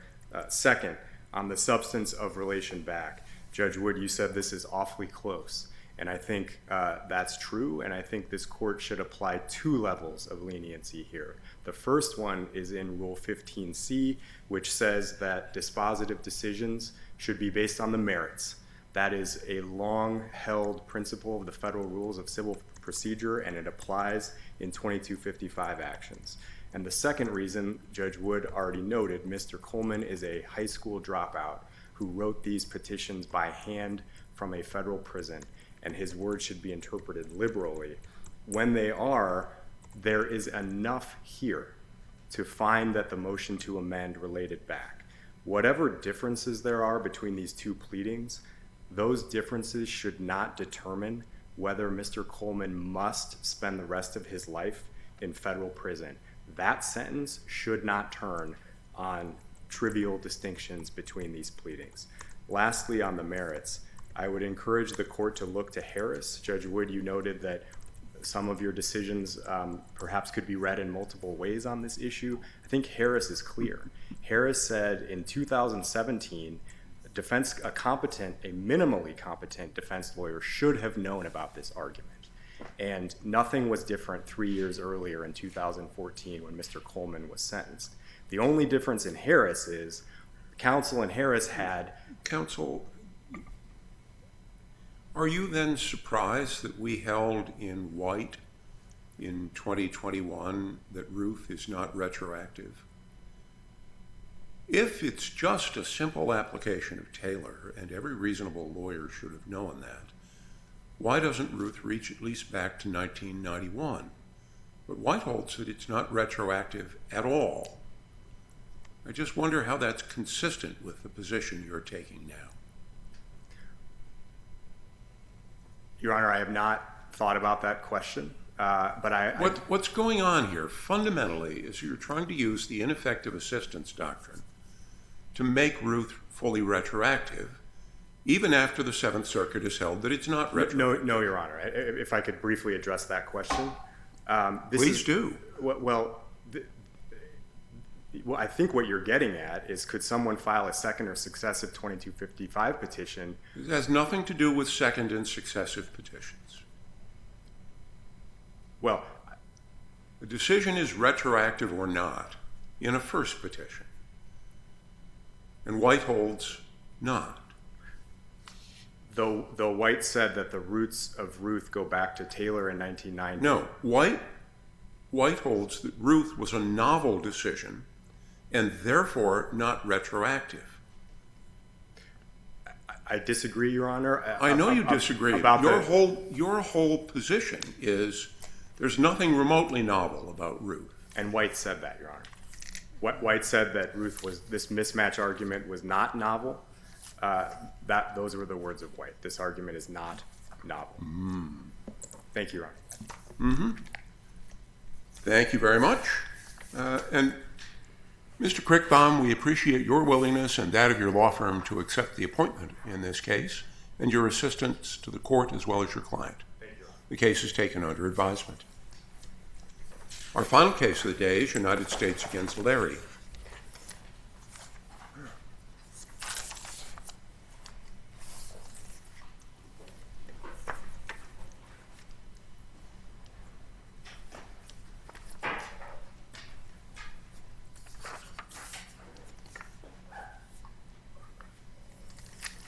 Mr. Carlson.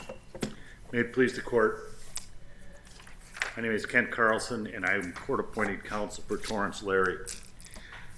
Although I've raised two issues in our brief, I intend, unless the court asks other questions, to focus on the in furtherance language in 924C. Well, I'm glad you're calling it 924C because your brief calls it 924 copyright symbol over and over and over and over, raising, in my mind at least, the question whether you edited it after you dictated it. I apologize to the court for that. I did not intend on that happening, and I will... You just look at it, and it says 924 copyright symbol over and over. How can this brief have ever been reviewed? Judge, I apologize. I have nothing else to say other than I apologize for that. The connection between the firearm and the charged offense has to be more, it can't be a non-theoretical tie to the offense. It's got to be a concrete tie to the, between the firearm and the particular offense. And in this instance, the drugs and gun were located, although in the same room, in fact, very close to each other. It is clear from the dealings with the confidential informant that Mr. Larry's drug distributions occurred not in the bedroom, but in the living room, and that he never observed Mr. Larry with a firearm during any of those transactions. Firearm was merely unloaded, sitting on a nightstand in his bedroom, and there is no evidence that that firearm was connected to any of the drug dealings. The confidential informant said he never saw a gun, and what we know is that the jury was instructed pursuant to the factors that have been often cited and started with back in the Fifth Circuit, but this court in United States versus Brown questioned the relevance of many of those factors, and in fact said many of them did not make a whole lot of difference in connection with things, and that the facts of the case really are what needed to control. And I suggest to the court that the facts herein do not show that this gun in any way was involved in or furthered the drug transactions that involved the confidential informant, and that it was merely present in the same room with the drugs with no further connection. But the definition of in furtherance of is a pretty generous one. It is a generous definition. I mean, you have to show that it's really not related, don't you? Judge, I don't believe that it goes that far. I think the standard is that the government has to show that there is a real connection, not some theoretical connection between and the here the gun is sitting on the nightstand, the loaded magazine is right there. There's testimony that it was just a matter of seconds to pop it in. Well, Judge, and the drugs are right there. I mean, it's a fairly small place. This is not, the Taj Mahal. It's a little trailer. That's correct. A couple of things, though, Judge. Number one, there were more than one magazine there. There was either 3 or 4, depending upon. I'm not sure that helps him, but yes, that's right. I remember that. But my point is that it sounds great to say that it could be quickly loaded, but you'd have to know which magazine went in the gun, and there's no evidence that that was something that he knew. Additionally, one would think that if you were conducting drug transactions and the purpose of the firearm is to protect you and or your drugs during the transaction, it wouldn't be in a different location than when where the transactions come down. If you're concerned that you're going to get robbed, you're going to have the firearm with you. Or if you don't have it in the beginning, when you go back to get the drugs out of the bedroom, you come back with the gun. There's no evidence of that. And as a matter of fact, again, this confidential informant said he never saw any weapon. So I suggest, and I think the case law says, mere presence of the weapon in close proximity with the drugs in and of itself is not enough. There's got to be something more, and I suggest to the court that more is not present here. Unless the court has any questions, I don't have anything else at this point. Mm-hmm. Thank you, Mr. Carlson. Mr. Holler.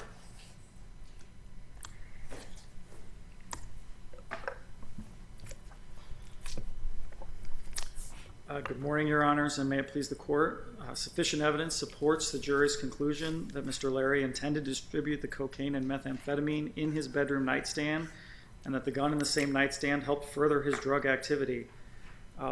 This court said in the Stevens decision in 2004, if the drugs and gun are found in the same place, it is nearly an inescapable conclusion that they are connected for Section 924C purposes. I'm aware of no decision in the last 19 years that has retreated from that. The standard here is whether any rational juror could have found beyond a reasonable doubt that these two were connected. If this court thinks it's nearly an inescapable conclusion, it seems to me entirely clear that a rational juror could have made that finding. The gun, if the court has any questions, Exhibit 13H shows just how small this nightstand was. The gun, the magazine, and the drugs are all inches from each other, next to the point where the defendant was sleeping at the time the agents entered to execute the search warrant. I do not know if Mr. Larry had a gun with him when he sold the drugs to the confidential informant. He had a holster in his room. It's very easy to conceal weapons in your waistband or in a holster and have them with you and not parade the gun in front of the person you're selling the drugs to. I don't know that any of that matters. Stevens alone decides this case. If the court has any further questions on that or the drug issue, I am happy to address them. Otherwise, I'm also happy to give back the balance of my time and ask that you affirm. I see no questions. Thank you. Anything further, Mr. Carlson? No, Your Honor. Well, Mr. Carlson, the court appreciates your willingness to accept the appointment in this case, which is taken under advisement. The court will be in recess.